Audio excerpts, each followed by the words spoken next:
I'm Lafuji Alexander, Director of Bands for Invest Collegiate Transform, and thank you for joining us for the North Carolina Career Connection Speaker Series.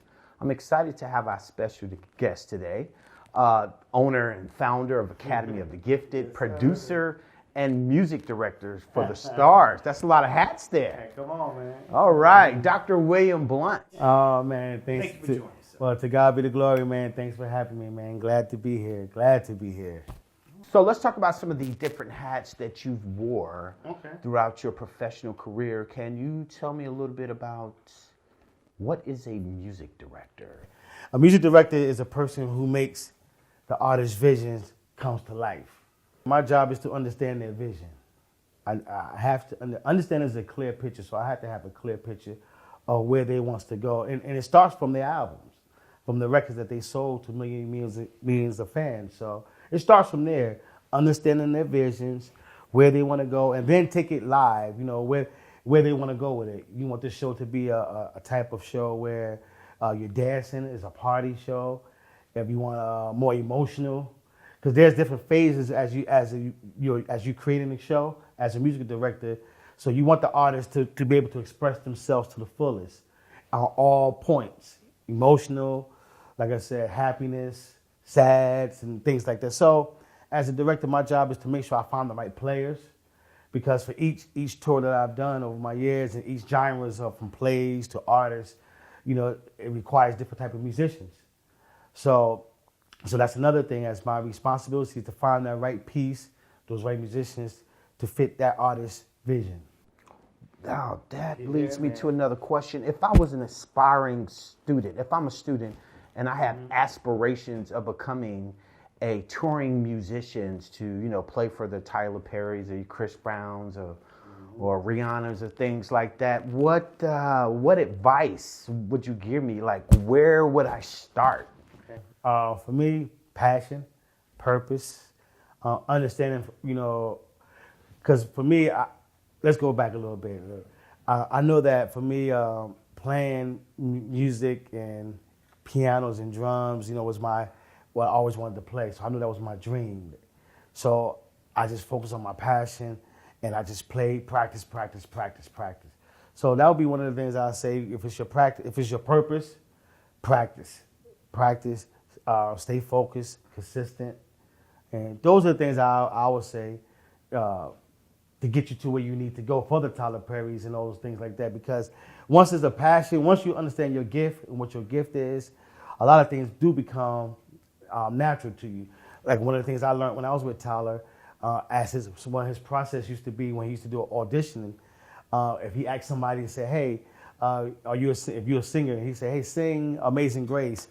And if they took a half a minute to pause or had to think what key they're going to sing it in, or all that type of stuff, it was almost kind of like defeated the whole purpose, because he was almost already wasn't interested no more. Understand what I'm saying? And it's just like a singer, you know what I'm saying? Like or actor. You ask how I'm an actor or actress, and you come in and say, okay, give me a monologue. Act like somebody just broke into your house or does something like that, and you still stand there like, oh, what should I do? So it's more, but those who really got that passion, that drive, you can just do it until you have to make them stop. You know what I'm saying? So that's one of the things. So understanding what your gift is, one, from my perspective, understand what your gift is, and once you understand, have a clear picture of that, then pursue it, push it. You know what I'm saying? Practice. Because even like you have people like LeBron James to this day, great as he is, he still has to practice. I was reading once where Beyonce practiced 6 hours a day for 6 months for a Coachella performance. Yeah. And I just thought that was insane to practice every day, 6 months, you know, just a few songs. In terms of some of the artists that you have worked with, who would you say has just an insane work ethic that, you know, kind of defines them and kind of makes sense of why they are catapulted into stardom? Well, I was, well, since you say Beyonce, Destiny Child is one of them. You know what I'm saying? I was on the Survival Tour, and it was the first year that Matthew knows he wanted to create a Destiny Child trio band for the artists' friends and family. So they wanted to do something different. So they wanted to have where the band would have like a trio. And so when their friends and family eats and dine out, they have a special place for them every night on the tour. And so, and we did that. You know, I was the music director for that. I put the trio band together for the Destiny Child tour. But on that tour, this is when she learned how to play the acoustic guitar on that Survivor tour. And I watched her every night, just because that was my first time really being around her and the girls like that. And I just kind of watched her how she just worked.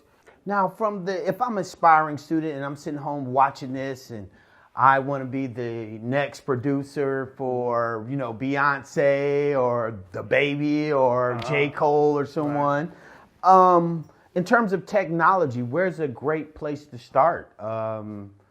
Take me through the home studio. You know, if you was a kid now watching this and you want to get started, where would you advise that student to, you know, start here, get to know this, kind of follow this path for success? www.academyofthegifted.org. Okay. We teach those about production. We use a program called Soundtrack that's made by SoundCloud and Spotify. You know what I'm saying, made by Spotify, and a great company, great piece, tool that is for the kids is the damper down from the Logic and the Pro Tools and things like that, but it has great colors and great sound. The learning curve for Pro Tools or professional, you know, industry standard software, you know, it's a big learning curve. So Soundtrap is something that that student can look at and get involved with. Absolutely, man, and it's been marvelous for us, man. We, you know, with the 2020, with the virtual, you know, this year, everything that was going down. This year, Academy to get there, actually, we was going to be in 4 locations over the Charlotte districts this year over the summer. But when the 2020 COVID came and all that, you know, it caused us to go virtual. And this is when we went to Soundtrap. And oh my God, man, the kids loves it, man. Love Soundtrap. So that's one way I would say target that. Get into music production technologies, because now they have so many things nowadays that you can go and learn. But Soundtrap is a good avenue outlet through the Academy of the Gifted. There's a student of yours that you mentored throughout his entire career that's just soared to unspeakable heights. If you could just share a little bit about that whole story about, you know, his rise to stardom, coming from nothing to you know, the top player, top producer in the music industry. Well, like I said, to God be the glory. You talk about Carlos McSwain. Yes, sir. We call him Los, little brother of mine. So Carlos was special. But at the time, though, he's considered my first student. But, you know, at the time, though, it didn't feel like a school. It was my little brother, and he just really was talented. 12 years old, he started playing for plays and tours I was doing. I was just started putting on my little tours like that. Then by the time he was 13, 14 years old, playing for behind like people like Little John Roberts. John Roberts, a great drummer, man. I mean, he was a young, phenomenal drummer. Went off to play with Janet Jackson and so many other people, man, as a young drummer. So, and that's who I was playing with, like the Monicas and all those. So my little brother, he was a drummer, and when I heard him at 12 years old, 13 years old, I was so amazed. So I started teaching him, practicing, you know, put little weights on him and things like that, and putting them behind people like Little John Roberts, and as we was touring with different artists and things like that. And man, by the time he was 14 years old, I got the call to do Aaliyah, and on his 15th birthday, October 22nd, when he turned 15, that was the first day of the tour for Carlos McSwain playing drums. And from that day on, man, he's been out here doing what he's been doing. Played for Snoop Dogg for 15 years, and Usher and Jay-Z and so many other people like that. Formed a brand called 1500 and Nothing, which those guys are doing an excellent job in the music business right now for the last 10, 15 years. You know, if you Google them up, look them up, 1500 and Nothing. They produce people from like Bruno Mars to now we work with everybody, man. Everybody in the business, man. Sold millions and millions of records that they sold as producers. They toured and traveled all over the world as musicians, playing for different artists all over the world. So, so Carlos was one of my first, And that's what gave me the influence to start the school, because once I brought him out here on the road and all the artists start seeing him, like, man, who's this little 15-year-old and 16-year-old, 17-year-old little boy out here, touring out here, playing the way he was playing.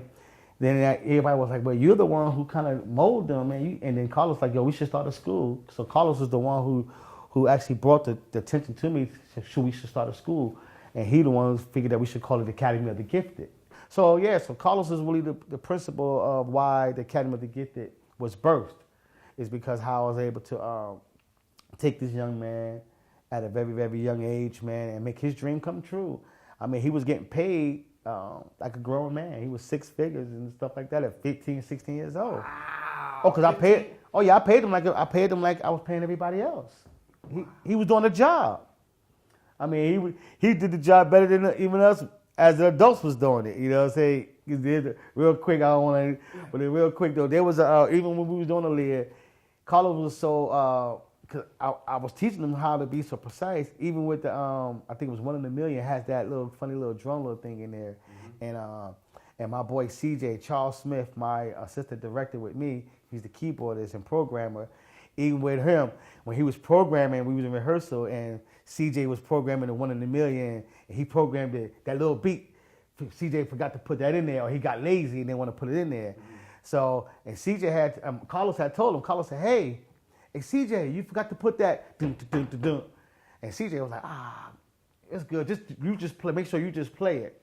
So later on that night, when Aaliyah, her dad, and all them get to rehearsal and all that stuff, we in rehearsal. We had crossover in Atlanta, and we rehearsing. So Aaliyah, when we get to that part, Aaliyah's like, hold on. She's like, hold on. I think there's a part missing in the drum part. Carlos jumped up. CJ, I told you. CJ, I told you. See, I told you, man. Remember I told you earlier? Then he played it, but he didn't know. But Carlos had already knew about being persistent, learning the record. You know, at 14 years old, you know, I had pounded that into as well. Not by him just playing it and got tricks and stuff like that, but make sure you learn it just like the record. And at 14, he had accomplished that. And so Aaliyah, even when she saw him and met him and was like, wow, I have a 14-year-old, 15-year-old drummer. And then next thing you know, now she started adding him to the show. Now, when he was just being the drummer before the tours over, where he was doing 3 or 4 solos before the whole show was over with. So, yes, Carlos was one of the first ones and the one who brought to my attention about the Academy of the Gifted, why we should do a school, and my little brother. Oh, man. That is absolutely.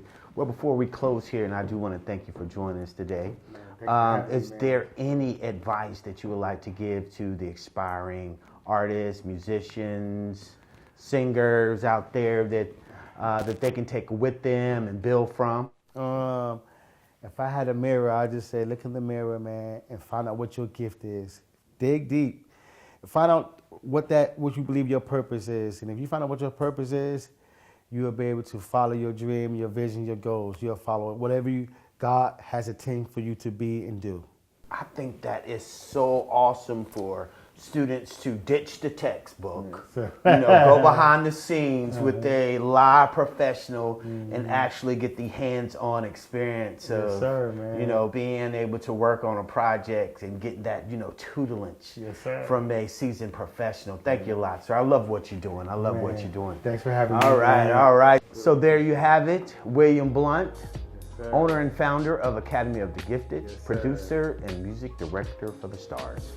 Thank you for tuning in today. I would like to also thank Faith Productions and the Artist Corner series for their sponsorship.